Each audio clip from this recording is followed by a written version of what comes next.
Hey YouTubers, a little bit of an update on the fixing of the broken bell housing on the Turbo 400 and the Blazer. Unbelievably fast shipping through JAGS. Literally, apparently when they say ship same day, they meant it, because I've already received the new SFI approved Ultra Bell to fix my broken Turbo 400 and get it back in service. I know my friend Richard and Dave, they've done one of these installations before, and really the whole key to it is you start at the rear of the Turbo 400 and measure 17 3/4 inches from where your tail shaft bolts on forward. You do a rough cut, and then your final dimension is 17 inches 5/8. So your 17 5/8 final dimension from where your tail shaft housing bolts on, but they want you to rough cut it at 17 3/4 and then grind it back for the final fit to the bell. I was just kind of showing the SFI sticker, which it says in the instructions, you never alter, remove, or do anything to this sticker or it'll void its SFI rating through the, if you ever got teched or anything like that. So also it says in the instructions, these upper ears that I believe are for like Buick, Olds, Pontiac, and maybe Cadillac, if you have clearance problems in your application, it says that you can remove these two tabs. I'm going to try to avoid that at all costs, because I feel like this is a really strong design casting, and I just don't want to take any chances of hurting that strength. I'm gonna have to measure my old bolts, because of course LS engines use metric bolts for their bell housing, and I'm gonna have to get longer bell housing bolts, which is fine. I wanted to get new ones anyway, but I want to get brand new proper length bolts for the bell housing. Now, when you bolt this to the front of your transmission pump, you put little O-rings inside these recesses to help seal, and then when you got your bag of bolts, so whenever you bolt this to your front of your pump, you're going to have these washers under the heads of the bolts, the longer bolts, because you're basically sandwiching this bell to your pump, then attaching it to the actual aluminum case.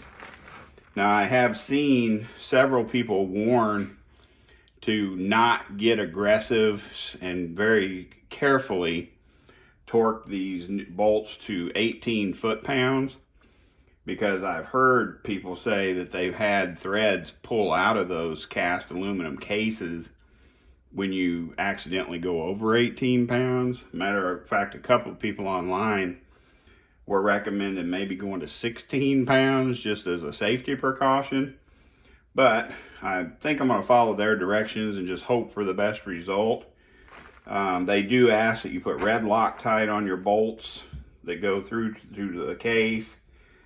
I can't wait to get down there and do some initial cutting.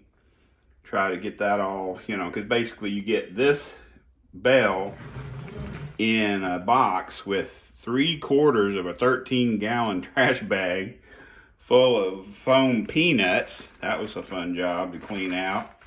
Then you have all your fasteners and O-rings for attaching it to your Turbo 400 case. Of course, you get the warranty information card, which I will send in because I want to make sure I'm fully warranted. But then it's got the simple to follow instructions that talks about your rough cut on a Turbo 400 to 17 3/4 inches. Final distance is 17 5/8 for smooth. They want you to have a nice small, they want the least amount of gap as possible, but they want to make sure that there's absolutely no contact between the new Ultra Bell and your existing case. That way it has a solid flat installation. So anyway, I just wanted to kind of do a short video because I wasn't expecting this to come in until Monday or Tuesday. But apparently Jegs was on the ball. It must have been in stock, because that thing showed up on a Sunday, which is weird to me still, because I grew up in the times when you didn't get deliveries like this on a Sunday.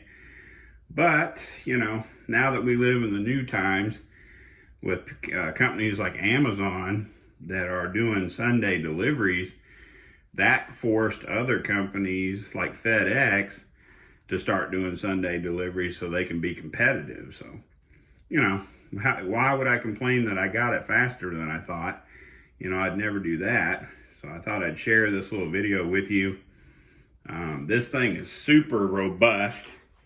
You know, this is a huge upgrade to anybody's Turbo 350 or Turbo 400 build, Power Glide, whatever you're doing. If you're going to make power, you're probably going to want to go ahead and make that move and just upgrade to that type of a setup.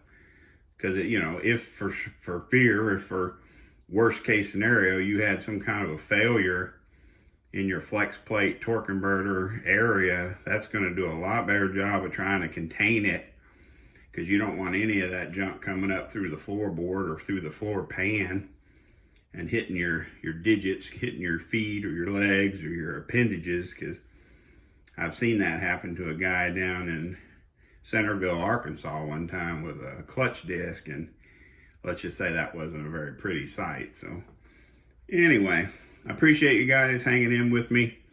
I'll try to get some more videos shot, get my lighting right, get my volume as clear and present as I can. It's a little rainy today, so I didn't get to tear into my 8.8 to see what's going on with those clutches. But you guys stay tuned. I appreciate you guys all watching. Please like, subscribe, share, hit the little bell.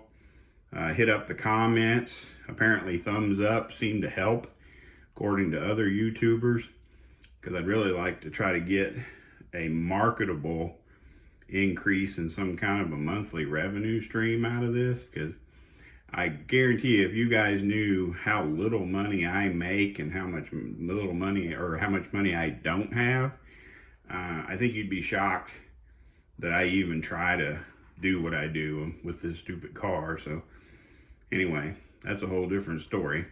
You guys stay safe out there. Talk to you soon.